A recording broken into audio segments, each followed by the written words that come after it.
وقت تکبیر کہے، نہ اس سے پہلے لوگ کھڑے ہوں اور نہ تکبیر کہنے چاہیے. یہ آداب میں سے یہ بتانا مقصود ہے کہ یہ فرمایا پہلے حدیث میں کہ اذا اقیمت الصلاۃ فلا تقوموا حتی ترونی، جب نماز اقامت الصلاۃ کا جب وقت ہو جائے نہیں تو جب تک کہ تم مجھے نہ دیکھ لو اس وقت تک نہ کھڑے ہو. جی. وبه قال حدثنا إبراهيم بن موسى قال أخبرنا عيسى عن معمر عن يحيى بإسناده مثله قال حتى تروني قد خرجت. حتى تروني قد خرجت، یعنی جب مجھے دیکھ لو تو اس کے بعد اقامت بھی کہنی چاہیے اور جو صفوں کی ترتیب بھی بنانی چاہیے. جی. قال أبو داود لم يذكر قد خرجت إلا معمر ورواه ابن عيينة عن معمر لم يقل فيه قد خرجت. وبه قال حدثنا محمود بن خالد قال حدثنا الوليد قال أبو عمرو وحدثنا داود بن رشيد قال حدثنا الوليد وهذا لفظه عن الأوزاعي عن الزهري عن أبي سلمة عن أبي هريرة رضي الله عنهم أن الصلاة كانت تقام لرسول الله صلى الله عليه وسلم فيأخذ الناس مقامهم قبل أن يأخذ النبي صلى الله عليه وسلم. اس حدیث کی سند میں ذرا تھوڑی سی توجہ طلب بات ہے. دیکھو حدثنا محمود بن خالد قال حدثنا الولید قال ابو عمر. تو امام ابو داود کے استاد محمود ہے اور محمود کے استاد ولید ہے اور ولید کے استاد ابو عمر ہے. اب کے بعد دیکھو حدثنا داود بن رشید، یا امام ابو داود کے استاد داود بن رشید ہے اور وہی ولید جو استاد الاستاد تھے یہاں بھی حدثنا الولید وهذا لفظه عن الاوزاعی. اور بات دراصل ہے کہ اوزاعی اور اس سے پہلے جو وہ استاد الاستاد تھے نا کون، ابو عمر، یہ دونوں ایک ہے. ابو عمر کنیت ہے، اوزاعی نسبت ہے، دونوں ایک ہے. لہذا اگر یہ سند بیان کرنی تھی تو اس طرح ہو سکتی تھی کہ حدثنا محمود بن خالد و داود بن رشید، اور ولید جو ہے نا ملتقى السندین ہے، ولید دونوں جگہ ہے. شیخ الشیخ ہا سے پہلے بھی ولید ہے اور شیخ الشیخ ہا کے بعد بھی ولید ہے. تو ملتقى السندین کون ہے؟ شیخ الشیخ، اور اس کے بعد اوزاعی ہے اور ابو عمر ہے. لیکن چونکہ اساتذہ کی تعبیر میں فرق تھا، ایک استاد نے اوزاعی کی نسبت ذکر نہیں کی بلکہ ابو عمر کی نسبت ذکر کی، اور دوسرے استاد نے اوزاعی کی نسبت ذکر کی. اس وجہ سے یہ فرق بتانے کے لیے انہوں نے یہاں ہا ذکر کی. تو ہا کا ذکر کرنا بعض اوقات سندین مختلفین میں ہوتا ہے، بعض اوقات سند مختلف نہیں ہوتی. یا امام ابو داؤد کے دو استاد ہیں، دونوں کے استاد ولید ہیں، پھر ولید کے استاد اوزاعی، چاہے ان کو ابو عمر کہو چاہے اوزاعی کہو. تو اس لیے یہاں ہا کی ضرورت نہیں تھی، لیکن تعبیر کے فرق کی وجہ سے یہاں ہا گئی ہے. ان الصلاۃ عن ابی سلمۃ عن ابی ہریرہ ان الصلاۃ کانت تقام لرسول اللہ صلی اللہ علیہ وسلم، کہ جب نبی کریم صلی اللہ علیہ وسلم کے زمانے میں نماز کے لیے اقامت ہوتی تھی، فیأخذ الناس مقامهم قبل ان یأخذ النبی صلی اللہ علیہ وسلم. تو نبی کریم صلی اللہ علیہ وسلم کو تو محراب پر محراب کی طرف آتے آتے وقت لگتا تھا، تو لوگ پہلے سے کھڑے ہو جاتے تھے، صفوں کی درستگی کا اہتمام کرتے تھے. اتنے میں اور نبی کریم صلی اللہ علیہ وسلم بھی راستے میں تاکید کرتے ہوئے آ جاتے تھے، یہاں تک کہ آپ محراب میں کھڑے ہو جاتے تھے. یہ فیأخذ الناس مقامهم کا مطلب ہے صفوں میں ہر ایک آدمی اپنی جگہ کھڑا ہو جاتا تھا قبل ان یأخذ النبی صلی اللہ علیہ وسلم، قبل اس کے نبی کریم صلی اللہ علیہ وسلم اپنی جگہیں اور نماز شروع کرے. جی. وبه قال حدثنا حسين بن معاذ قال حدثنا عبد الأعلى عن حميد قال سألت ثابت البناني عن الرجل يتكلم بعدما تقام الصلاة فحدثني عن أنس بن مالك رضي الله عنه قال أقيمت الصلاة فعرض لرسول الله صلى الله عليه وسلم رجل فحبسه بعدما أقيمت الصلاة. اب اس کا مطلب ہے کہ دیکھو اقامت کے بعد یہ نہیں ہے کہ نماز شروع ہو گئی لہذا کوئی اب بات چیت نہیں کر سکتے. نماز تو اللہ اکبر سے شروع کی، اس سے پہلے نماز شروع نہیں ہوئی. لہٰذا اقامت کے بعد اگر کوئی ناگزیر بات ہو، کوئی ضروری بات کرنی ہو تو کر سکتے ہیں. چنانچہ یہاں ایک دفعہ ایسا ہوا کہ تکبیر ہو گئی اور ایک صاحب نبی کریم صلی اللہ علیہ وسلم کے پاس آئے کہ مجھے ضروری بات کرنی تھی. آپ ان سے بات کرتے رہے، اچھا خاصا وقت گزر گیا. تو یہ ایسا ہونا یہ کوئی مکروہ بات نہیں ہے. اسی کو بات فرمایا کہ اقیمت الصلاۃ فعرض لرسول اللہ صلی اللہ علیہ وسلم رجل، کہ نماز کے لیے تکبیر ہو گئی اور ایک صحابی تشریف لائے فحبسہ، اور انہوں نے آپ کو روکا، یعنی ضروری مشورے کے لیے آپ کو نماز شروع نہ کرنی تھی بعد ما اقیمت الصلاۃ، حالانکہ تکبیر ہو گئی تھی. تو اگر کوئی مختصر سی بات ہے تو تکبیر کا اعادہ بھی ضروری نہیں، بس وہ تکبیر جو ہو چکی ہوئی کافی ہے. جی. وبه قال حدثنا أحمد بن علي بن سويد بن منجوف السدوسي قال حدثنا عون بن كهمس عن أبيه كهمس قال قمنا إلى الصلاة بمنى والإمام لم يخرج فقعد بعضنا فقال لي شيخ من أهل الكوفة ما يقعدك؟ قلت ابن بريدة. قال هذا السمود. فقال لي الشيخ حدثني عبد الرحمن بن عوسجة عن البراء بن عازم رضي الله عنهما قال كنا نقوم في الصفوف على عهد رسول الله صلى الله عليه وسلم طويلا قبل أن يكبر.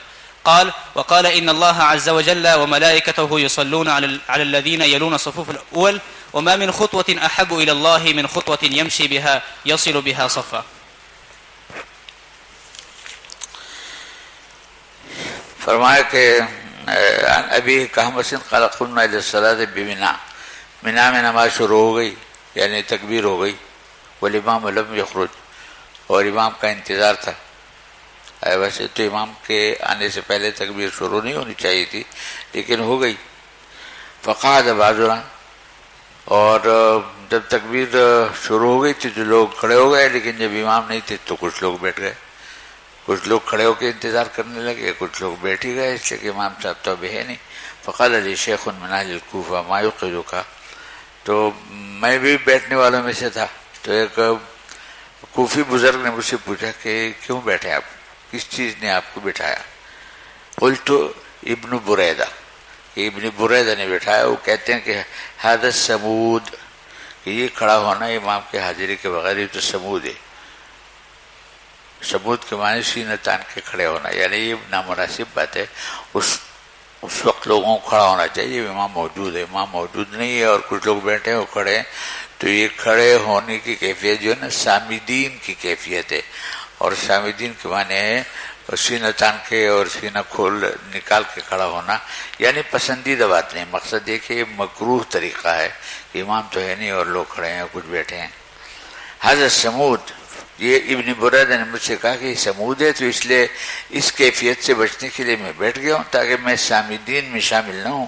فقال لي الشيخ حدثني عبد الرحمن بن عوسجة عن البراء بن عازم قال كنا نقوم في الصفوف على عهد رسول الله صلی اللہ علیہ وسلم طویلا قبل ان يكبر، کہ ہم تو ایسا کرتے تھے کہ بعض اوقات خاصی دیر تک کھڑے ہو جاتے تھے جبکہ ابھی امام نے تکبیری تحریمہ کہی نہیں ہوتی تھی. وقال ان اللہ عز وجل، تو مقصد یہ کہ یہ تو الگ بات ہے کہ کھڑے ہو جاتے تھے لیکن امام موجود تھے نا، یہاں تو کھڑے ہونے کی جو کیفیت تھی امام کی غیر موجودگی میں تھی، اس لیے اس پر نکیر کیا اور ناگواری کا اظہار کیا. لیکن اگر امام موجود ہے اور دیر ہو رہی ہے تکبیر کی شروع ہونے میں، صفوں کی درستگی کا انتظار ہے یا کوئی اور بات ہے، تو اس میں کوئی حرج کی بات نہیں ہے. وقال ان اللہ عز وجل وملائکتہ یصلون علی الذین یلون الصفوف الاول، کہ اللہ ان لوگوں کی تعریف کرتے ہیں جو پہلی صفوں سے ملے ہوئے ہوں، یعنی جو جتنا امام کے قریب ہوگا وہ زیادہ مقرب ہوگا اور زیادہ قابل ستائش ہوگا. یصلون، فرشتے دعا کرتے ہیں علی الذین یلون الصفوف الاول، ان لوگوں کے حق میں جو ابتدائی صفوف سے ملے ہوتے ہیں. وما من خطوۃ احب الی اللہ من خطوۃ یمشی بها یصل بها صفا، اور فرمایا کہ ایک آدمی اگر ایک قدم بڑھاتا ہے اس لیے تاکہ صف کے خلا کو دور کرے یا صف کو درست کرے، تو فرمایا یہ قدم اللہ کو بہت زیادہ پسند ہے. صف کی درستگی کے لیے قدم بڑھانا یہ اللہ کو بہت مرغوب ہے. ما من خطوۃ بھی اس کو پڑھ سکتے ہیں، الفعلۃ للمرہ، اور خطوہ یہ اس میں مرہ کے معنی نہیں ہوں گے، بس عام معنی ہوں گے. ما من خطوۃ احب الی اللہ، کوئی قدم اللہ کو زیادہ مرغوب نہیں ہے. من خطوۃ، اس قدم سے بڑھ کر، یمشی بہا، جس کو آدمی لے کے چلے، بڑھائے، یصل بہا صفا، کہ صف کو جوڑنا ہے، تو یہ قدم سب سے زیادہ اللہ کے یہاں مرغوب ہے اور پسندیدہ ہے. جی. وبه قال حدثنا مسدد قال حدثنا عبد الوارث عن عبد العزيز بن صهيب عن أنس رضي الله عنهم قال أقيمت الصلاة ورسول الله صلى الله عليه وسلم نجي في جانب المسجد فما قام إلى الصلاة حتى نام القوم. یعنی نماز کا وقت ہو گیا، تکبیر بھی ہو گئی، اور کوئی صاحب آئے اور نبی کریم صلی اللہ علیہ وسلم سے مشورہ کرنے لگے، تو اس مناجات میں، اس مشورے میں خاصی دیر ہو گئی، یہاں تک کہ لوگوں کو جھونکے آنے لگے، نیند آنے لگی. کہتے اقیمت الصلاۃ ورسول اللہ صلی اللہ علیہ وسلم نجی فی جانب المسجد. اب ایک آدمی سے ہم کلام ہوئے، سرگوشی کرنے والے ہو گئے مسجد کے ایک طرف میں. فما قام الی الصلاۃ حتی نام القوم. اچھی خاصی دیر ہو گئی نماز شروع کرنے میں، یہاں تک کہ کچھ لوگوں کو جھونک ہے، نام کے معنی جھونک کے آنے لگے. ظاہر ہے کہ باقاعدہ سونے کے لیے تو لیٹنا ضروری ہے. جی. وبه قال حدثنا عبد الله بن اسحاق الجوهري عبد الله بن اسحاق الجوهري قال اخبرنا ابو عاصم عن ابن جريج عن موسى بن عقبة عن سالم ابي النضر قال كان رسول الله صلى الله عليه وسلم حين تقام الصلاة في المسجد اذا رآهم قليلا جلس لم يصلي واذا رآهم جماعة صلى. كان رسول الله صلى الله عليه وسلم حين تقام الصلاة في المسجد. جب مسجد میں نماز کا وقت ہو جاتا تھا، یا ہو سکتا ہے کہ مطلب ہو کہ جب باقاعدہ تکبیر ہو جاتی تھی، دونوں معنی ہو سکتے ہیں. حين تقام الصلاة في المسجد اذا راهم قليلا جلس لم يصلي. اب یہ دیکھتے تھے کتنے افراد جمع ہیں. جب یہ دیکھتے تھے کہ ابھی اور لوگ آنے والے ہیں، یہ تھوڑی سی تعداد ہے، تو آپ انتظار فرماتے بیٹھتے. وہ ایک تکثیری جماعت ایک امر مرغوب ہے، مطلوب ہے. اور جب یہ دیکھتے کہ اچھے خاصے لوگ جمع ہو گئے تو نماز شروع فرما دیتے. یہ اذا راهم قليلا جلس لم يصلي واذا راهم جماعة صلى. اور دیکھتے کہ اچھے خاصی تعداد جمع ہے تو مزید انتظار نہ فرماتے. اسی وجہ سے حضرات حنفی نے یہ کہا ہے کہ فجر میں اسفار زیادہ مستحسن ہے، اس لیے کہ اس میں تکثیری جماعت کا فائدہ ہے. جی. وبه قال حدثنا عبد الله بن اسحاق قال اخبرنا ابو عاصم عن ابن جريج عن موسى بن عقبة عن نافع بن جبير عن ابي مسعود الزرقي رضي الله زرقي عن علي بن ابي طالب رضي الله عنهم مثل ذلك. باب في التشديد في ترك الجماعة. جماعت چھوڑ دینا بغیر عذر کے. اعذار جو مجوز للتخلف ہے وہ تو اپنی جگہ پہ، ایک آدمی بیمار ہے، کچھ اپاہج ہے، نابینا ہے، اور مسجد میں اس کے لیے آنا مشکل ہے بغیر سہارے کے، بغیر کسی رفیق کے، تو وہ تو الگ بات ہے. لیکن اگر عذر نہیں ہے اور کوئی جماعت کس سے متخلف رہتا ہے تو امام احمد بن حنبل کے نزدیک جماعت فرض ہے، اور بعض ظاہریہ کا مسلک بھی یہی ہے. کچھ حضرات کے نزدیک واجب ہے. حضرات حنفیہ کے نزدیک فرض کفایہ ہے یا واجب علی الکفایہ ہے، لیکن ہر فرد کے حق میں سنت مؤکدہ ہے. لہذا عام حالات میں بغیر عذر کے جماعت سے پیچھے رہ جانا، تخلف اختیار کرنا، یہ موجب مواخذہ ہے. دیکھو نبی کریم صلی اللہ علیہ وسلم نے فرمایا کہ میرا دل چاہتا ہے کہ جو لکڑیاں جمع کرواؤں اور پھر ان لوگوں کے گھروں کو آگ لگا دوں جو مسجد میں نہیں آتے. تو یہ ارادہ جو ہے نا کسی امر محتم، کسی واجب پر ہو، یہ ارادہ ہو سکتا ہے، غیر واجب پر نہیں. لیکن پھر بھی آپ نے یہ کام نہیں کیا اس لیے کہ واجب علی العین نہیں ہے بلکہ واجب علی الکفایہ ہے. جی. وبه قال حدثنا احمد بن يونس قال حدثنا زائد قال حدثنا السائب بن حبيش عن معدان بن ابي طلحة اليعمري عن ابي الدرداء رضي الله عنه قال سمعت رسول الله صلى الله عليه وسلم يقول ما من ثلاثة في قرية ولا بدو لا تقام فيهم الصلاة إلا قد استحوذ عليهم الشيطان فعليك بالجماعة فإنما يأكل الذئب القاصية. قال زائد قال السائب يعني بالجماعة الصلاة في جماعة.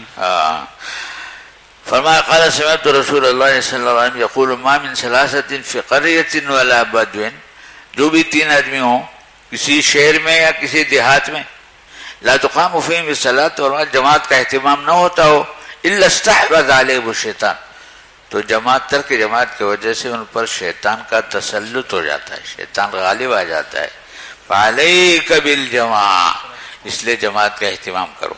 اب دیکھو فعلیک بالجماعہ کا جو لفظ ہے اس کے دو معنی. جماعت سے مراد وہ جماعت بھی ہو سکتی ہے جو عقائد میں یکساں ہوں، مشترک عقائد رکھتے ہو، جو اہل سنت والجماعت، یعنی مبتدئین اور جو اس طرح کے فرق باطل ہے ان سے اپنے آپ کو الگ رکھو، سواد اعظم سے جڑو، سواد اعظم سے جڑو، علیکم بالجماع۔ اور دوسرا مطلب اس کتاب اور اس باب کی مناسبت سے یہ کہ جماعت سے مراد نماز با جماعت ہے، مسجد میں با جماعت کی نماز، دونوں میں مطلب ہو سکتے ہیں، لیکن دوسرے مطلب کو ترجیح حاصل ہے، آگے انہوں نے خود ہی بتایا، فرمایا کہ دیکھو فعلیک بالجماع، جماع کو لازم پکڑو، فإنما یأکل الذئب القاسیہ، اس لیے کہ بھیڑیا جب بکریوں پر حملہ اور ہوتا ہے تو وہ ریوڑ پر حملہ نہیں کرتا، وہ دیکھتا رہتا ہے کہ الگ تھلگ اگر کوئی بکری ہے تو اسی کو چیر پھاڑتا ہے، اسی پر حملہ کرتا ہے۔ لہذا اگر اہل اسلام اہل دین اگر ملے ہوں گے تو انشاءاللہ شیطانی اثرات سے اور طاغوت کے اثرات سے بچے رہیں گے، لیکن اگر منتشر ہوں گے تو انما یاکل الذئب القاسیہ، وہ شکار ہو جائیں گے دشمن کے حملے کا۔ فإنما يأكل الذئب القاسیہ۔ قال زائدہ قال صاحب یعنی بالجماع الصلاۃ فی جماع، کہتے ہیں یہاں یہ جو فرمایا علیکم بالجماع، جماعت سے کیا مراد ہے؟ صلاۃ فی جماع۔ مقصد یہ کہ جماعت کا مفہوم دوسرا بھی ہے، وہ جماعت جو عقائد میں اور مطلب عبادات میں اعمال میں یکسانیت رکھتے ہو، جس کو سواد اعظم کہتے ہیں اہل سنت والجماعت۔ دیگر جہاں عقائد کی احادیث آتی ہے وہاں جماعت سے ہی مراد ہوتا ہے، لیکن یہاں چونکہ صلاۃ کا بیان ہے تو اس لیے یہاں جماعت سے نماز با جماعت ہے۔ یہ شاباش۔ وبه قال حدثنا عثمان بن أبي شيبة قال حدثنا أبو معاوية عن الأعمش عن أبي صالح عن أبي هريرة رضي الله عنه قال قال رسول الله صلى الله عليه وسلم لقد هممت أن آمر بالصلاة فتقام ثم آمر رجلا فيصلي بالناس ثم أنطلق معي برجال معهم حزم من حطب إلى قوم لا يشهدون الصلاة فأحرق عليهم بيوتهم بالنار۔ والعیاذ باللہ۔ قال قال رسول اللہ صلی اللہ علیہ وسلم لقد هممت أن آمر بالصلاة فتقام، میں کبھی خیال آتا ہے مجھے، کبھی ارادہ کرتا ہوں کہ میں کچھ لوگوں سے کہوں کہ نماز قائم کی جائے یا نماز شروع کی جائے جماعت، فتقام ثم آمر رجلا فیصلی بالناس، اور پھر ایک آدمی کو اپنا نائب بناؤں کہ وہ نماز پڑھائیں، ثم انطلق معی برجال، اور میں کچھ لوگوں کو لے کے نکل جاؤں، کہاں؟ معہم حزم من حطب، اور ایسے لوگوں کو لے کے جن کے پاس لکڑیوں کے گٹریاں ہوں، کہاں نکل جاؤں؟ الی قوم لا یشهدون الصلاۃ، ان لوگوں کے پاس چلا جاؤں جو نماز کی پابندی نہیں کرتے جماعت کی، فحرق علیہم بیوتہم بالنار، اور اس آگ سے ان کے گھروں کو آگ لگا دوں۔ مطلب یہ شدید جو ایک وعید ہے، اگرچہ آپ نے اس پر عمل نہیں کیا لیکن کم سے کم اس میں اس بات کا پورا اظہار ہے کہ جماعت نماز با جماعت کو ہلکا نہیں سمجھنا چاہیے، اور اگر کوئی شخص اس طرح تخلف کا عدل ڈالے تو وہ اس مستوجب وعید ہو جاتا ہے۔ جی۔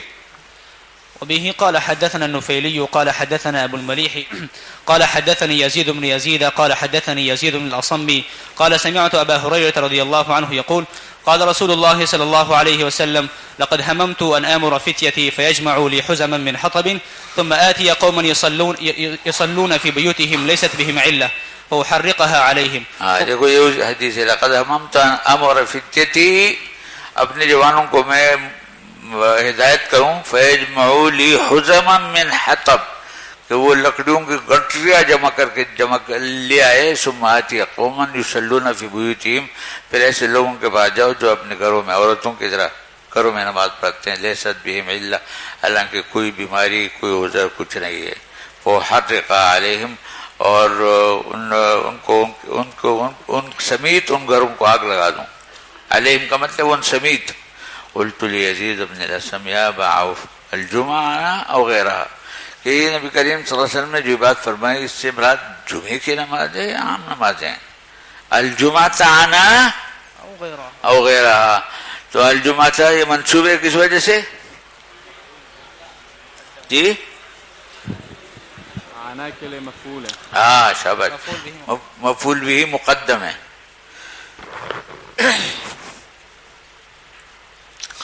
یا ابا عوف الجمعہ آنا، یعنی عن الجمعہ و غیر الجمعہ، کیا آپ کہہ رہا تھا؟ اس وعید سے جمعے کی نماز سے پیچھے رہنے والوں کے لیے ہے عام نمازوں سے؟ قال ثمت اذناي ان لم اكن سمعت ابا هريره يأسره عن النبي عن رسول الله صلی اللہ علیہ وسلم ما ذکر جمعۃ ولا غیرہ. فرمایا کہ مجھے 100% یقین ہے کہ حدیث میں نے انہی الفاظ کے ساتھ حضرت ابو ہریرہ سے سنی ہے اور انہوں نے مزید تفصیل نہیں بتائی تھی. انہوں نے تو بس یہ تو المطلق یجری علی اطلاق، لہٰذا جمعہ غیر جمعہ سب کو شامل ہے. سمت اذنایا اصل میں ہونا چاہیے تھا کیا؟ سمت اذنایا. اذا كان الفاعل مضارعا اذا كان الفاعل مضارعا وحد الفعل ابدا. فعل اگر اس میں ظاہر ہو تو پھر فعل میں فعل ہمیشہ مفرد آتا ہے نا، تو سمت ہونا چاہیے، لیکن یہ تثنیہ کا صیغہ ہے. سمت اذنایا اور اذنا بھی تثنیہ کا صیغہ ہے. تو یہ آپ نے پڑھا ہے کہ یہ اکلونی البراغیث یا واسروا النجوى الذين ظلموا، اس میں بھی اسروا النجوى ہے الذين ظلموا، الذين ظلموا اسروا کا فاعل ہے، پھر بھی صیغہ جمع ہے. تو کیا جواب ہے اس کا؟ یا تو یہ تاکید ہے، کیا ہے؟ اس ضمیر سے تاکید ہے. سمت اذنایا، اذنایا جو ہے نا اس ضمیر سے تاکید ہے اور ضمیر راجع ہے وہ حاضر فی ذہن کی طرف. اور یہ ہے کہ جس طرح قامت ہندن میں تا ضمیر کی نہیں ہے بلکہ علامت ہے ثانی سے، اسی طرح بعض اوقات قاما اور قامو بعض نحات کے مذہب میں یہ علامت تثنیہ ہے، ضمیر نہیں.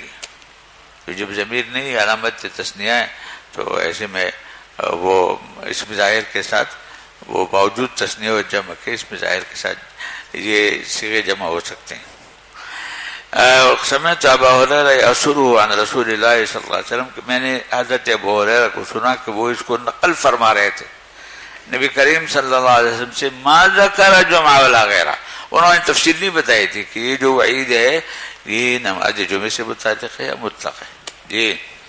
وبه قال حدثنا هارون بن عباد الأزدي هارون بن عباد الأزدي قال حدثنا وكيع عن المسعودي عن علي بن الأقمر عن أبي الأحوص عن عبد الله بن مسعود رضي الله عنه قال حافظوا على هؤلاء الصلوات الخمس حيث ينادى بهن فإنهن من سنن الهدى وإن الله عز وجل شرع لنبيه صلى الله عليه وسلم سنن الهدى ولقد رأيتنا وما يتخلف عنها إلا منافق بين النفاق ولقد رأيتنا وإن الرجل ليهادى بين الرجلين حتى يقام في الصف وما منكم من أحد إلا وله مسجد في بيته ولو صليتم في بيوتكم وتركتم مساجدكم تركتم سنة نبيكم ولو تركتم سنة نبيكم لكفرتم. سبحان الله سبحان الله.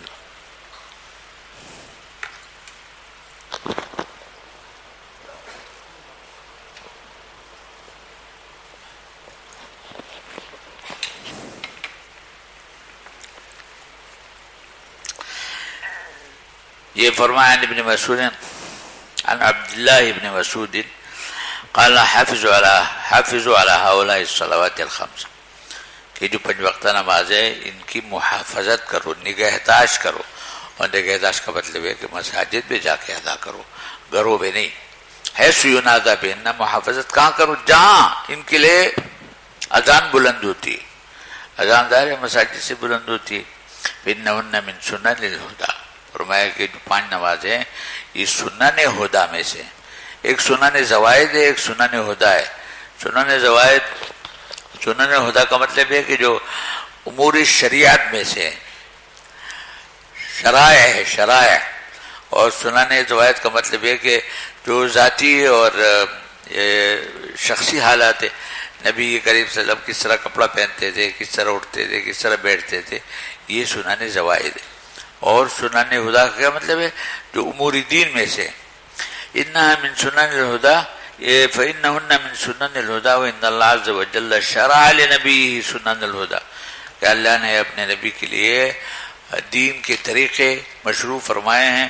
وَلَقَدْ رَأَيْتُنَا وَمَا يَتَخَلَّفُ عَنْهَا إِلَّا مُنَافِقٌ بَيِّنُ النِّفَاقِ. کہتے ہیں عہد رسالت میں ہم دیکھتے تھے اپنے آپ کو کہ کوئی شخص مسجد کی نماز سے پیچھے نہیں رہتا تھا. اگر پیچھے رہتا تھا تو لامحالہ ہی ذہن جاتا تھا کہ منافق ہے، اور منافق بھی چھپا نہیں، کھلا منافق ہے. ہم نے اپنے آپ کو اس طرح دیکھا کہ وما يتخلف عنا الا منافق بين النفاق، یہ جماعت سے پیچھے رہنے والا منافق ہوتا تھا. وہ منافق جس کا نفاق ڈھکا چھپا نہیں ہوتا تھا، لوگ جانتے تھے کہ منافق ہے.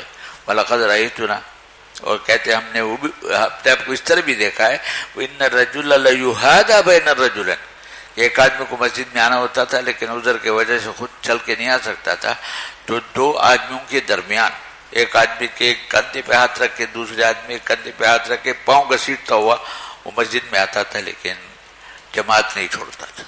تیہادا، دو آدمیوں کے سہارے سے پاؤں گھسیٹتا آتا تھا. بین رجلین حتی یقام فی الصف، اور پھر سب میں لا کر اس کو کھڑا کر دیا جاتا تھا. اپنے اختیار کا بھی نہیں تھا وہ بیچارہ. وما منکم من احد، تو اس قدر اہتمام تعالیٰ کہ اس کا عذر بالکل کھلا تھا. اگر وہ پیچھے رہتا تو انشاءاللہ اس کو کوئی گناہ نہ ہوتا بلکہ اس کو ثواب ملتا ہے، اس لیے کہ وہ اپنے اختیار سے تعمدن پیچھے نہیں رہتا تھا. لیکن وہ اس اختیار کو استعمال نہیں کرتا تھا، اس رخصت کو عزیمت پر عمل کرتا تھا. وما منکم من احد الا ولہ مسجد فی بیتہ، کہتے ہیں ہر ایک آدمی کے گھر میں تو مصلی ہے نا، جائے نماز ہے، نماز کی جگہ تو ہے، تو وہ ٹھیک ہے، وہ نماز کی جگہ کو سنن کے لیے نوافل کے لیے استعمال کرو، لیکن اس مسجد کو تم مسجد حی بنا لو اور وہاں اس میں نماز کی پابندی کرو اور مسجد چھوڑ دو، تو یہ پسندیدہ بات نہیں. وما من احد الا ولہ مسجد فی بیتہ، ہر ایک آدمی کے گھر میں اس کے لیے نماز کی جگہ ہے. لیکن ولو صلیتم فی بیوتکم، اگر تم گھروں میں نماز پڑھنے لگو، ترکتم مساجدکم، اور جو محلوں کے مسجد ہیں ان کو چھوڑ دو، ترکتم سنت نبیکم، اس کا مطلب ہے کہ تم سنت چھوڑنے والے بن جاؤ گے. وَلَوْ تَرَكْتُمْ سُنَّةَ نَبِيِّكُمْ لَكَفَرْتُمْ، یہ عجیب و غریب بات ہے. اس کا مطلب یہ ہے کہ دیکھو جب آدمی نفل چھوڑتا ہے تو سنتیں بھی ترک ہو جاتی، اور اگر سنتوں کا اہتمام نہیں کرتا تو رفتہ رفتہ واجب میں بھی خلل پڑتا ہے، اور جب واجب میں خلل پڑتا ہے لاپرواہی کی وجہ سے تو وہ فرائض کے ترک کا بھی مرتکب ہو جاتا ہے، یہاں تک کہ رفتہ رفتہ اس کا عقیدہ خراب ہو جاتا ہے. تو اس طرح یہ چھوٹا عمل رفتہ کفران کا ذریعہ بن جاتا ہے، کفر کا ذریعہ بن جاتا ہے. اگر کسی کو جماعت کی نماز کی پابندی ہو تو وہ نوافل کا اہتمام کرے تاکہ جماعت کی پابندی میں اس سے مدد ملے. تو مقصد ہے کہ انسان کو ہر وقت اپنا محاسبہ کرنا چاہیے، چھوٹی سی نیکی بھی یہ سمجھ کر کہ اس کا کیا اثر ہے چھوڑنا نہیں چاہیے. لا تحقرن من المعروف شیئا ولو ان تلقى اخاك بوجه طلق، کہتے دیکھو کسی نیکی کو یہ سمجھ کر کہ یہ چھوٹی ہے نظر انداز نہ کرو. اپنے مسلمان بھائی سے مسکرا کر ملنا بھی صدقہ ہے. اگر نیکی کو یہ سمجھ کر نظر انداز کیا جائے گی تو چھوٹی بات اوقات چھوٹی نیکی ہوتی ہے وہ بیڑا پار کرا دیتی. اور اسی طرح فرمایا کہ کسی گناہ کو چھوٹا سمجھ کر اس کی جرات نہ کرو. جب گناہ کے آدمی جرات کرتے ہیں نا، شروع میں چھوٹا گناہ ہوتا ہے پھر بڑے بڑے گناہ میں مبتلا ہو جاتا ہے. تو اس لیے انسان کو ہر وقت اپنا محاسبہ کرتے رہنا چاہیے. حاسبوا قبل ان تحاسبوا وزنوا قبل ان توزنوا. اگر وہ چھوٹی چھوٹی چیزوں کی پابندی کرے گا، پابندی ترک کی یا پابندی عمل کی، تو انشاءاللہ یہ پابندی اس کو رفتہ رفتہ متمسک بنا دے گی اور اس طریقے سے ان کا دین ایمان مضبوط ہوگا. لیکن اگر وہ لاپرواہ ہوگا تو ایسی صورت میں یہ لاپرواہی کفر پر بعض اوقات پہنچا دیتی ہے. اعوذ باللہ. لکفرتم کا مطلب یہ ہے کہ رفتہ رفتہ اس طرح انسان متکاسل ہونے کے بعد متہاون بن جاتا ہے اور مستخف بن جاتا ہے، اور اس کے نتیجے میں کفر کی نوبت آ جاتی ہے. والعیاذ باللہ. وبه قال حدثنا قتيبة قال حدثنا جرير عن أبي جناب عن مغراء العبدي عن عدي بن ثابت عن سعيد بن جبير عن ابن عباس رضي الله عنهما قال قال رسول الله صلى الله عليه وسلم من سمع المنادي فلم يمنعه من اتباعه عذر قالوا وما العذر قال خوف أو مرض لم يقبل منه الصلاة التي صلى.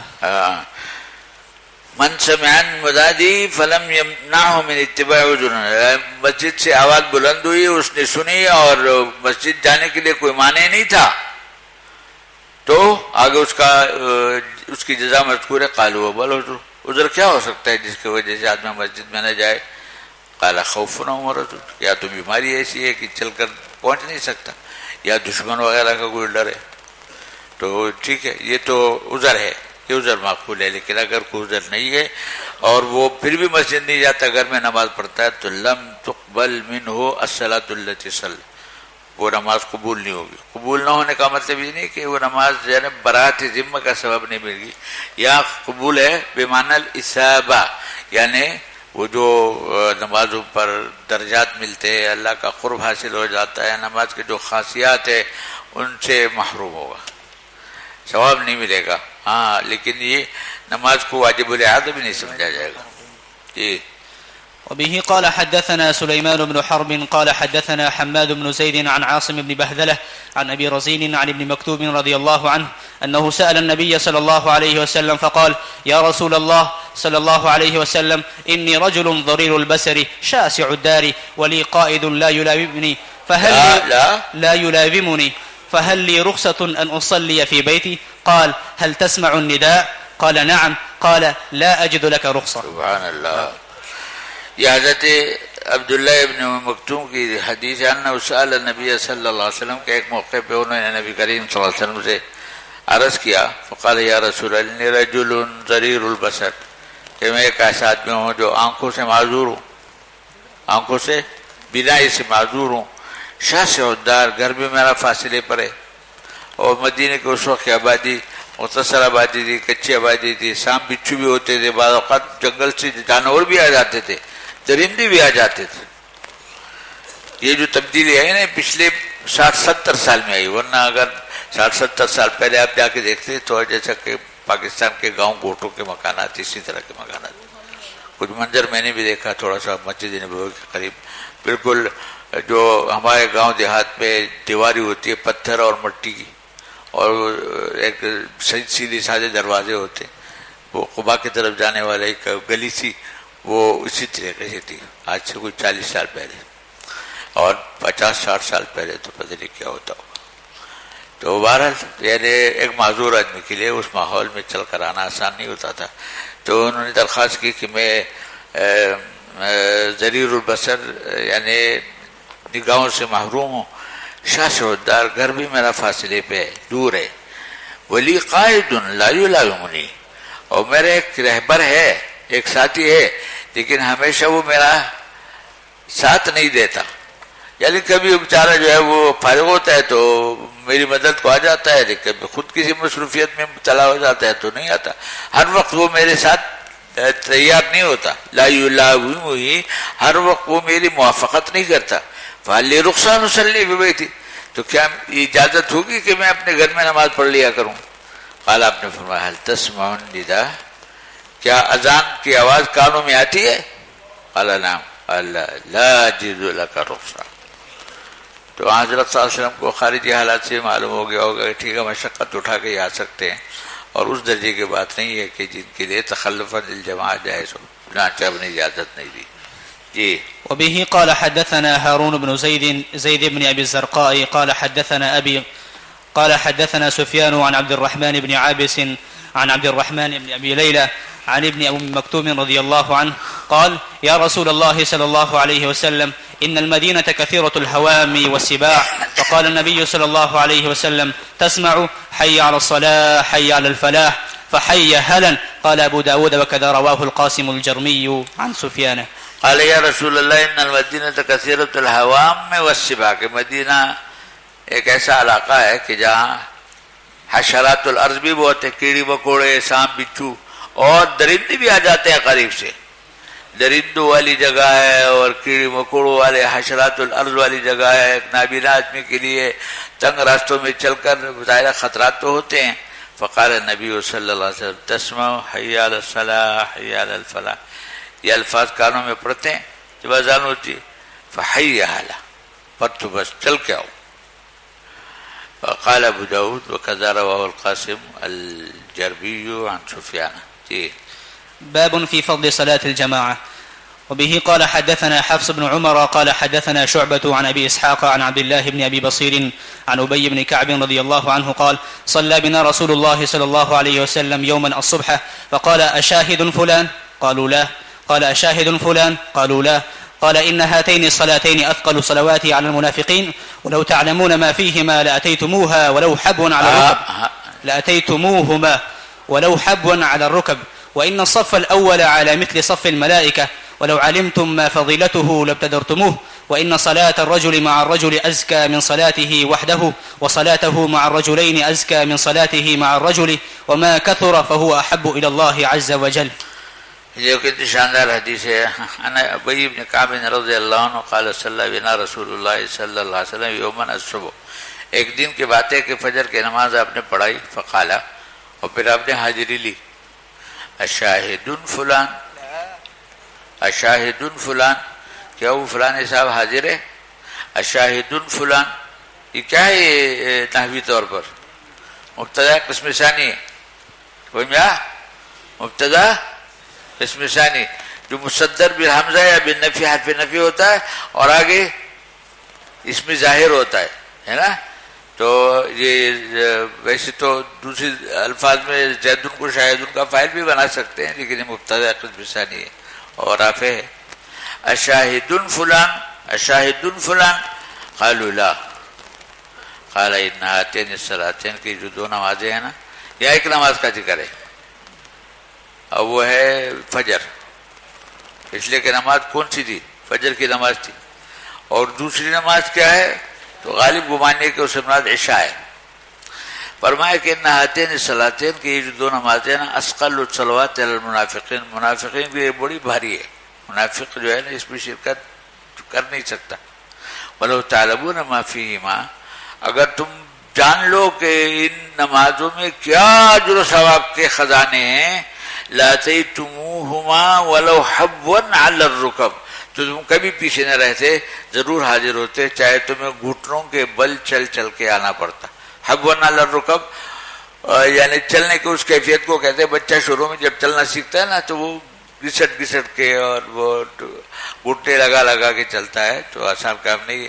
فرمایا کہ اگر کسی کو ان دو نمازوں میں جماعت کے ساتھ ادا کرنے میں اجر و ثواب کا اندازہ ہو جائے تو کبھی بھی تخلف نہ کرے, چاہے اس کو بچوں کی طرح گھٹنوں کے بل چل چل کر آنا پڑے, پھر بھی وہ ضرور آئے گا. ولو حبوا علی الرکب وَإِنَّ الصَّفَّ الْأَوَّلَ عَلَى مِثْلِ صَفِّ الْمَلَائِكَةِ. فرمایا پہلے صف کی فضیلت ایسی ہے جیسا اللہ کے ہاں فرشتوں کی صف ہے.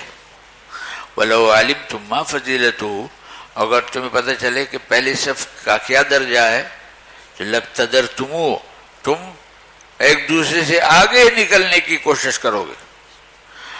وَإِنَّ صَلَاةَ الرَّجُلِ مَعَ الرَّجُلِ, اور فرمایا کہ اگر دو آدمیوں کی جماعت ہے, دو آدمیوں کی جماعت ہے, اَزْكَىٰ مِنْ صَلَاةِ وَحْدَةٍ, تو پھر بھی جماعت کا تو ثواب ملے گا نا, تنہا پڑھنے کے مقابلے میں زیادہ بہتر طریقہ ہے.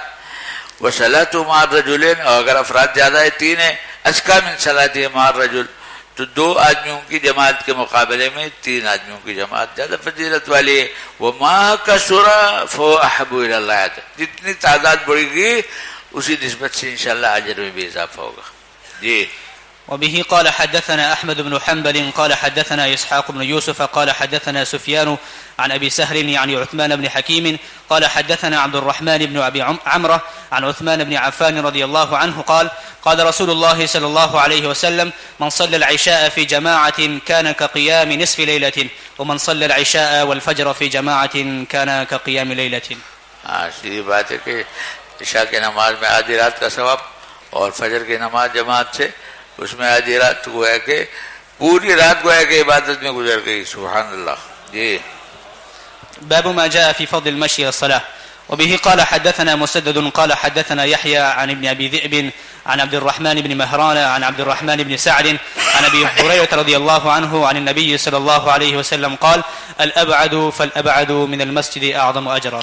یعنی جتنی دور سے چل کر آئے گا کوئی شخص, اگر اس کا مکان فاصلے پہ ہے اور جماعت کی رغبت پہ کوئی مسافت کو مانے نہیں بننے دینا چاہتا بلکہ باوجود دوری کے وہاں سے چل کر آتا ہے, تو فرمایا کہ جتنی دور سے چل کر آئے گا اس کا ثواب زیادہ ہوگا. اس لیے کہ کلما یرفع خطوہ ہے اس کا ایک ثواب ملتا ہے، گناہ جھڑتا ہے. تو جتنے قدم ہوں گے جتنے دور سے آئے گا اسی نسبت سے اس کو اجر ملے گا. الابعد فالابعد من المسجد اعظم اجرا، جو جتنا دور سے دور تر ہوگا اس کا اجر زیادہ ہوگا. جی. وبه قال حدثنا عبد الله بن محمد النفيلي قال حدثنا زهير قال حدثنا سليمان تيمي أن أبا عثمان حدثه عن أبي بن كعب رضي الله عنه قال كان رجل لا أعلم أحدا من الناس ممن يصلي القبلة من أهل المدينة أبعد منزلا من المسجد من ذلك الرجل، وكان لا تخطئه صلاة في المسجد، فقلت لو اشتريت حمارا تركبه في الرمضاء والظلمة، فقال ما أحب أن منزلي إلى جنب المسجد. فنمي الحديث إلى رسول الله صلى الله عليه وسلم فسأله عن ذلك، فقال أردت يا رسول الله صلى الله عليه وسلم أن يكتب لي إقبالي إلى المسجد ورجوعي إلى أهلي إذا رجعت، فقال أعطاك الله ذلك كله، أنطاك الله ما احتسبت كله أجمع. یہ حضرت ابی بن کعب کی روایت ہے. قال كان رجل لا يعلم أحدا من الناس ممن صلى القبلة من أهل المدينة. کہتے ہیں کہ جملے کا مقصد یہ ہے کہ میرے علم میں نہیں ہے کہ اہل مدینہ میں سے نماز میں شریک ہونے والے، جماعت میں شریک ہونے والے افراد میں سے کسی کا گھر ان سے زیادہ دور ہو. یہ جو صاحب ہے ان کا گھر تمام لوگوں کے مقابلے میں سب سے زیادہ دور تھا. ان سے دور تر گھر والے کا مجھے پتہ نہیں، یعنی میرے علم میں ان کا گھر سب سے آخر میں تھا. تو لا اعلم احدا من الناس ممن يصلي القبلة من اہل المدینہ، یعنی مسلمان میں سے ممن يصلي القبلة، یہ علامت ہے اسلام کی کہ جو ورنہ منافقین بھی تھے، یہود بھی تھے. تو کہتے ہیں کہ جو مخلصین مسلمین تھے ان میں سے کوئی شخص میں نہیں جانتا کہ ابعد منزلا من المسجد، جس کا گھر مسجد سے دور تر ہو، من ذلك الرجل، اس کے مقابلے میں، یعنی سب سے زیادہ دور گھر ان کا تھا، مسجد سے فاصلہ زیادہ ان کا تھا. لیکن کہتے ہیں وَكَانَ لَا تُخْطِئُ صَلَاةٌ فِي الْمَسْجِدِ، ہر 5 وقت میں سے ہر وقت کے اندر وہ مسجد میں نظر آتے تھے نا جماعت کی نماز میں. فَقُلْتُ، ایک دفعہ میں نے ان کو مشورہ یہ دیا کہ لو اشتریت حمارا، اب چل چل کے آتے ہیں، بعض اوقات گرمی ہوتی ہے نا، کیا گرمی ہوتی ہے اور پاؤں جل رہے ہوتے ہیں، قدم جل رہے ہوتے ہیں، یا تاریکی ہوتی ہے تو بھٹکنے کا اور چوٹ لگنے کا اندیشہ ہوتا ہے. آپ اپنے لیے کوئی سواری رکھیں حمار اور اس پر چل کے آ کرے تو آسانی سے آپ پہنچ سکیں گے اور کوئی پریشانی نہیں ہوگی.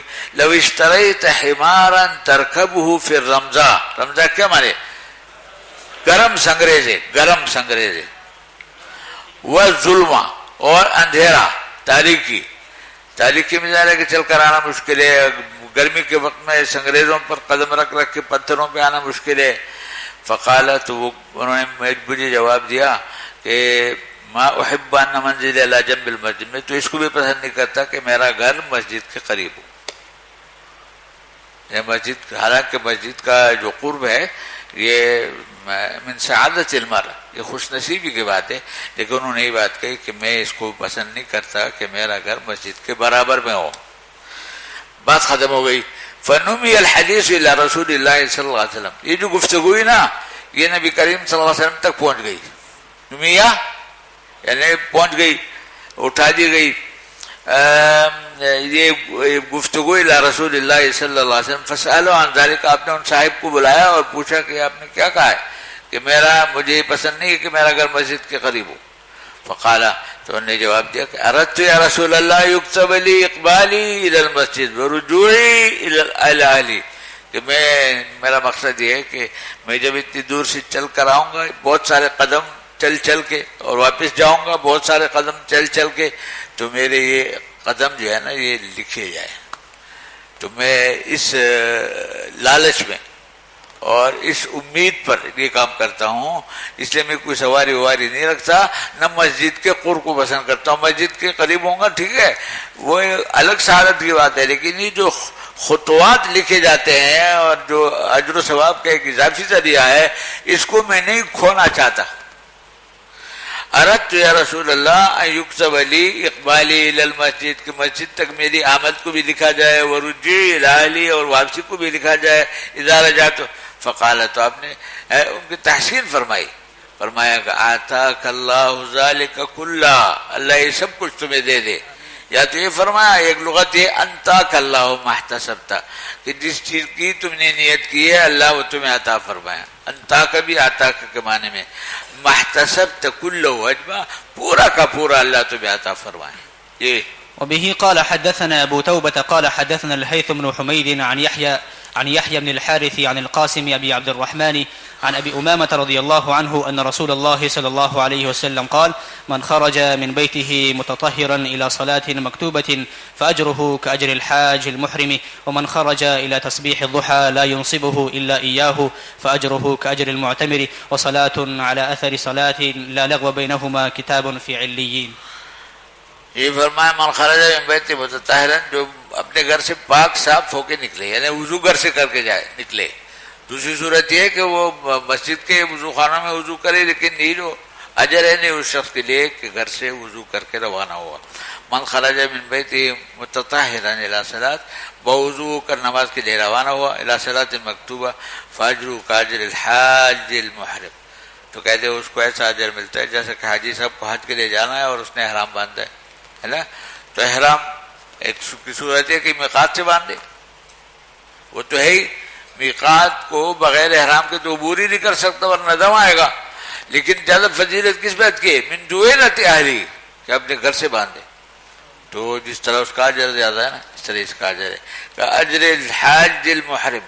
اگرچہ اس میں اختلاف ہے ائمہ کا کہ میقات سے پہلے احرام باندھ سکتے ہیں نہیں باندھ سکتے. کچھ حضرات کا مسلک ہے کہ صرف احرام میقات سے باندھنا ضروری، اس لیے کہ نبی کریم صلی اللہ علیہ وسلم جو حجۃ الوداع کے لیے تشریف لے گئے تھے تو انہیں مدینے سے احرام نہیں باندھا تھا، ذوالحلیفہ سے باندھا تھا، اور رات کو ذوالحلیفہ میں رہے اور وہاں، لیکن وہاں مصلحت دوسری تھی. تو اس لیے اگر پہلے سے کوئی احرام باندھے تو وہ زیادہ، یعنی احرام باندھنے کا کیا مطلب ہے؟ اپنے آپ کو مشقت میں ڈالنا، پابندیوں کا سامنا کرنا، کہ اب بہت سارے پابندیاں آ جاتی ہے. تو یہ فرمایا کہ اس کو اتنا ثواب ملے گا کاجر الحاج المحرم، جیسے حج کے ارادے سے کسی نے پہلے سے احرام باندھا. ومن خرج الی تسبیح الضحیٰ، اور جو چاش کی نماز کے لیے کھڑا ہوا، لا ينصب الا اياه، اسی مقصد کے لیے، فاجرہ کاجر المعتمر، تو اس کو عمرے کا ثواب ملے گا.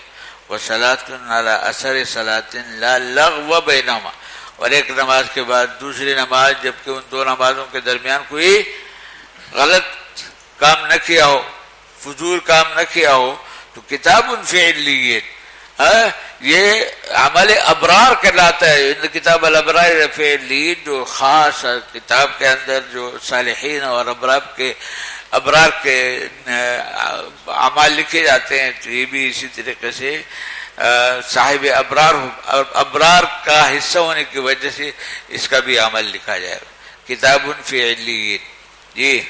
وبه قال حدثنا مسدد قال حدثنا أبو معاوية عن الأعمش عن أبي صالح عن أبي هريرة رضي الله عنه قال: قال رسول الله صلى الله عليه وسلم: صلاة الرجل في جماعة تزيد على صلاته في بيته وصلاته في سوقه 25 درجة، وذلك بأن أحدكم إذا توضأ فأحسن وضوءه وأتى المسجد لا يريد إلا الصلاة ولا ينهزه يعني إلا الصلاة، أو لم يخط خطوة إلا رفع له بها درجة وحط بها عنه خطيئة حتى يدخل المسجد، فإذا دخل المسجد كان في صلاة ما كانت الصلاة هي تحبسه، والملائكة يصلون على أحدكم ما دام في مجلسه الذي صلى فيه، يقولون اللهم اغفر له، اللهم ارحمه، اللهم تب عليه، ما لم يؤذ فيه أو يحدث فيه.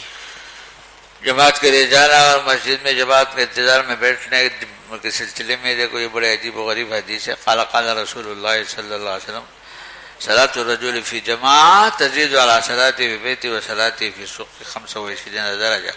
کہتے کہ جماعت کی مسجد میں جماعت کی نماز ادا کرنا گھر میں یا بازار میں نماز ادا کرنے کے مقابلے میں 25 گنا ثواب زیادہ رکھتے. گھر میں، بازار میں دو مطلب ہو سکتے ہیں کہ بازار میں بھی تنہا نماز ادا کر رہے ہیں، گھر میں بھی تنہا، یا کہ بازار جو ہے نا وہ عام طور پر وہ شیاطین ہوتے ہیں، اس لیے وہاں جماعت کے ساتھ نماز پڑھنا بھی کم درجہ ہے اس کا بنسبت مسجد کے.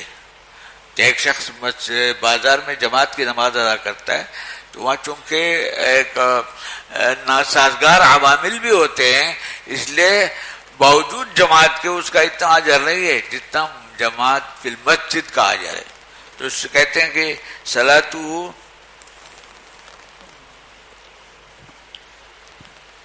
صلاة الرجل صلاۃ الرجل فی جماعت تزید علی صلاۃ فی بیتہ و صلاۃ فی سوقہ، گھر میں یا بازار میں نماز پڑھنے کے مقابلے میں جماعت کے ساتھ نماز پڑھنے کا اجر کتنا ہے؟ 25 یا 25 ہے، اور ایک اور حدیث میں 27 بھی ہے.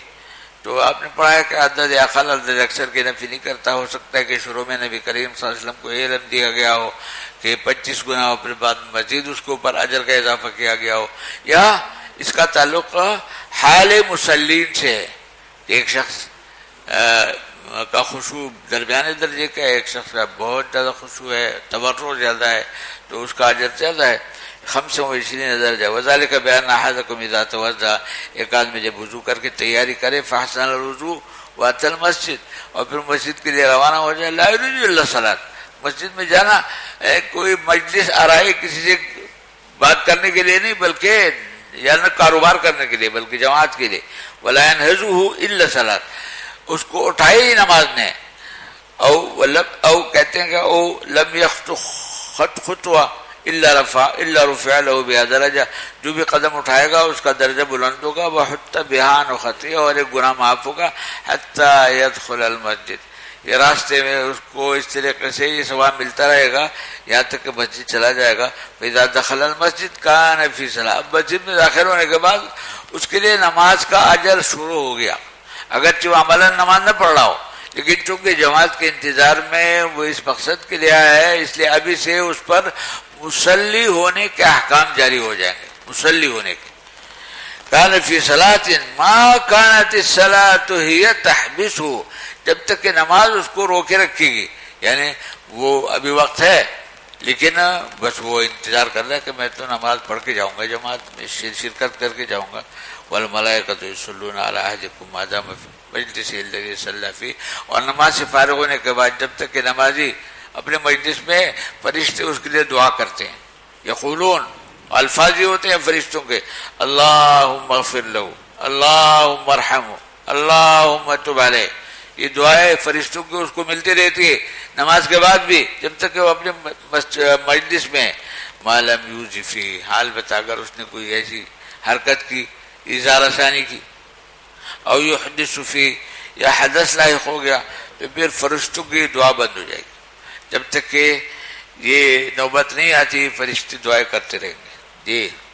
وبه قال حدثنا محمد بن عيسى قال حدثنا أبو معاوية عن هلال بن ميمون عن عطاء بن يزيد عن أبي سعيد الخدري رضي الله عنه قال قال رسول الله صلى الله عليه وسلم الصلاة في جماعة تعدل 25 صلاة، وإذا صلاها في فلاة فأتم ركوعها وسجودها بلغت 50 صلاة.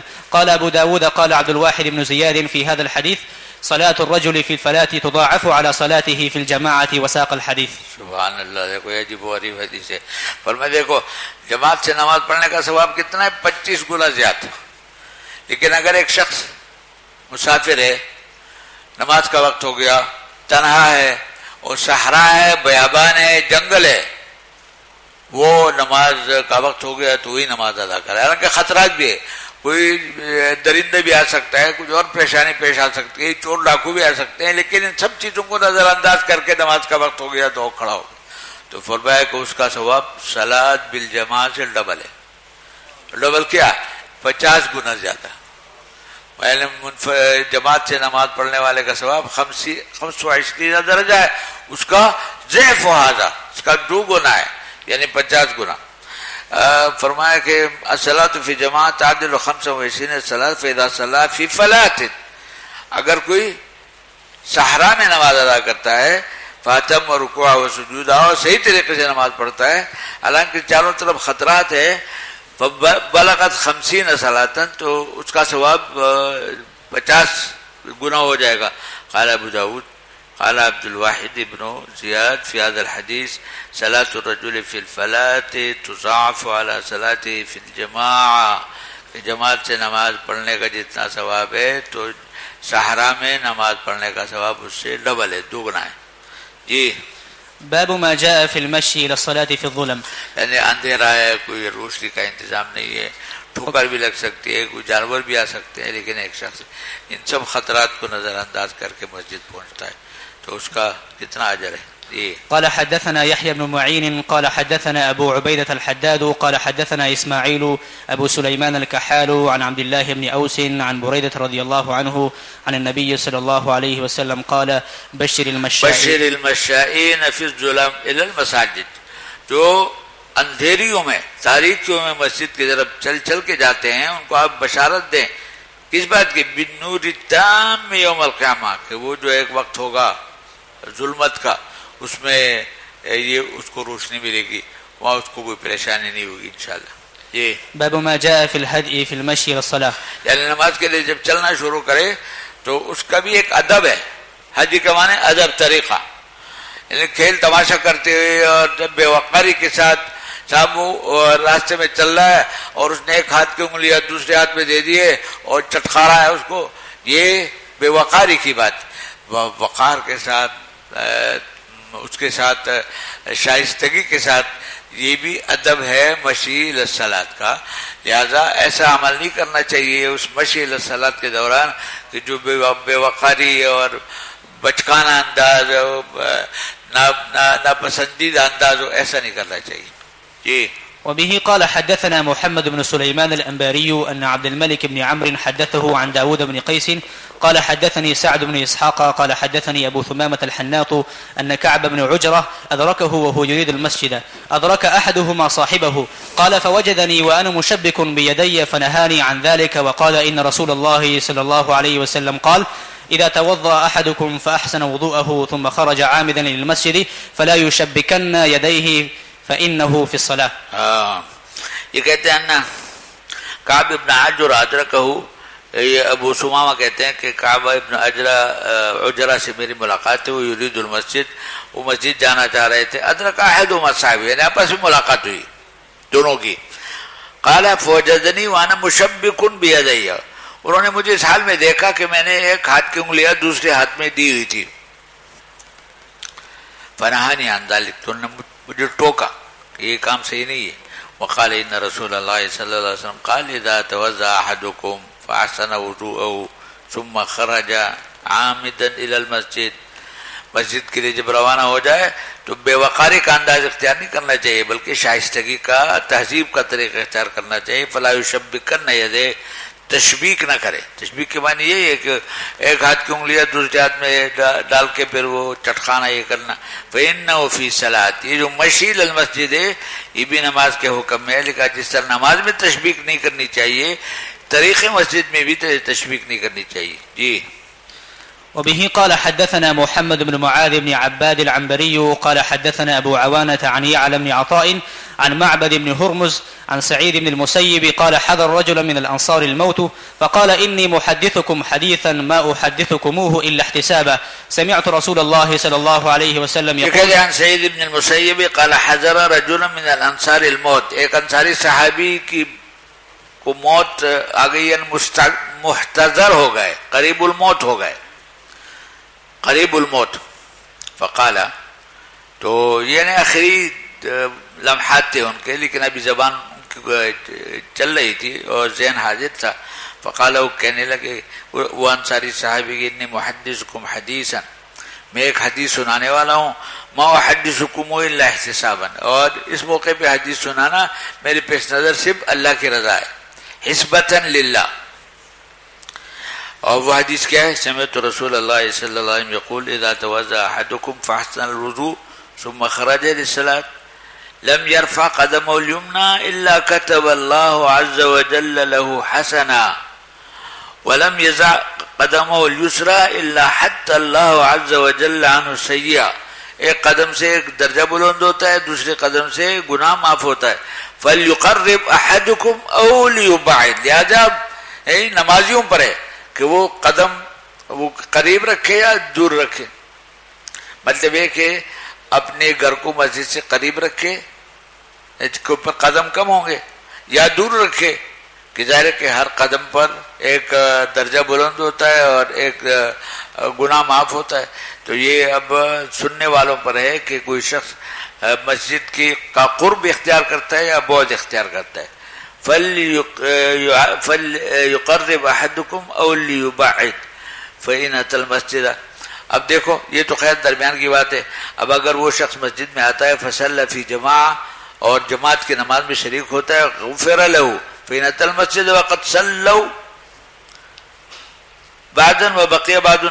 اگر اس طرح پہنچتا ہے کہ مسبوق بن کر کہ کچھ نماز ہوئی ہے کچھ باقی ہے تو صلی ما ادرک واتم ما بقی، تو کہتے ہیں جتنا اس کو ملا ہے وہ پڑھ لے اور جتنا اس کا رہ گیا ہے وہ اس کو ادا کرے. صلی ما ادرک، امام کے ساتھ جو مل جائے اس کو تو امام کے ساتھ پڑھے. واتم ما بقی، اور مسبوق ہونے کی وجہ سے جو حصہ اس کا فوت ہو گیا ہے اس کا اتمام کرے. قال كذلك فإن أتى المسجد وقد صلوا، اور اگر اس طرح آتا ہے کہ مسبوق بننے کی بھی نوبت نہیں آتی، نماز ہو چکی ہے تو فاتم مسلات، لیکن وہ چونکہ اسی ارادے سے آیا تھا تو اس لیے اب اس نے تنہا نماز پڑھی. کانا كذلك، تو اس کو اس طریقے سے اجر ملے گا انشاءاللہ. یعنی وہ جو قدم اٹھانے پر جو اجر ملتا ہے اور رکھنے پر اجر ملتا ہے اس میں کوئی کمی نہیں آئے گی. اس لیے کہ اپنے طرف سے تو اس نے پوری ذمہ داری سے آنے کا ارادہ کیا تھا لیکن وقت کا اندازہ نہیں ہوا یا مسجد کی جماعت جلدی کھڑی ہو گئی، لیکن اس کی طرف سے کوئی کمی نہیں ہے تو اس لیے انشاءاللہ اس کو اجر ملے گا. یہ جو لفظ ہے نا کہ وقت بقیہ بعض صلی ما ادرک واتم ما بقیہ، اس پر فقہا نے ایک مسئلے کی بنیاد رکھی ہے. وہ یہ کہ دیکھو مسبوق جب امام کی نماز میں شامل ہو جاتے ہیں، 2 رکعتیں ہو چکی ہے اور 2 رکعت باقی ہے، 2 رکعتوں میں شامل ہو گئے، تو جو امام کی 2 رکعتیں ہیں یہ اولی صلاۃ ہے آخری صلاۃ؟ ہاں آخری صلاۃ. لیکن مسبوق کے حق میں یہ کیا ہے؟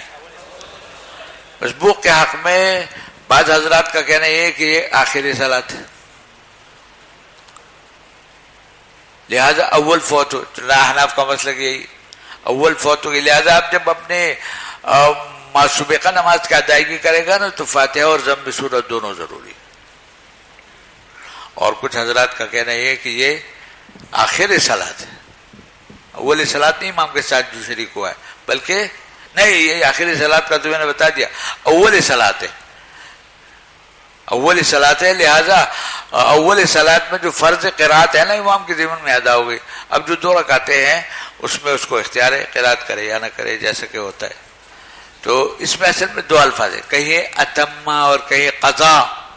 قضا ما فاتہ، ادرک ما ادا ما ادرکہ و قضا ما فاتہ. قضا کا جو لفظ ہے وہ حضرات حنفیہ کے حق میں مؤید ہے کہ یہ جو نماز اب وہ مسبوق ہونے کی وجہ سے ادا کرے گا وہ بطور قضا کی، تو گویا کہ اول صلاۃ فوت ہو گئی اس کی نا. اور جب اول کا حصہ فوت ہو گیا تو اول کا حصہ تو ظاہر ہے کہ شفع اولا میں تو قرات فرض ہے، لہذا اس کے مطابق کرے گا. اور امام کی نماز جو ہے اس کو آخر کی مل گئی. یہ احناف کا مسلک ہے، لیکن حضرات شوافی کا مسلک اس کے برعکس ہے. لہذا ان کے نزدیک وہ شفع اولا جو اس کا فوت ہو گیا وہ ادا کرے گا تو اس میں سورت اور یعنی سورہ فاتحہ کی ضرورت نہیں ہوگی. صحیح فتویٰ کس پر ہے؟ جی کیا بات ہے؟ فتویٰ کس پر ہے؟ ہاں فتویٰ اسی پر ہے، میں بتا دیا کہ احناف کا مسلک ہے، اسی پر فتویٰ ہے. البتہ ایک مسئلہ اور ہے، وہ یہ کہ امام احمد بن حنبل کا مسلک یہ ہے کہ یہ جو مسبوق ادا کرے گا نا یہ قرات کے لحاظ سے اول ادا کرے گا، لیکن افعال کے لحاظ سے آخر ادا کرے گا. اس کی صورت یہ ہوگی کہ ایک آدمی کو 1 رکعت مل گئی، اب 3 رکعتیں اس کی نکل گئی، تو اب جب وہ کھڑے ہو کے نماز پڑھے گا تو اب 1 رکعت اس کی ہو جائے گی نا. تو چونکہ یہ افعال کے لحاظ سے یہ کیا ہے؟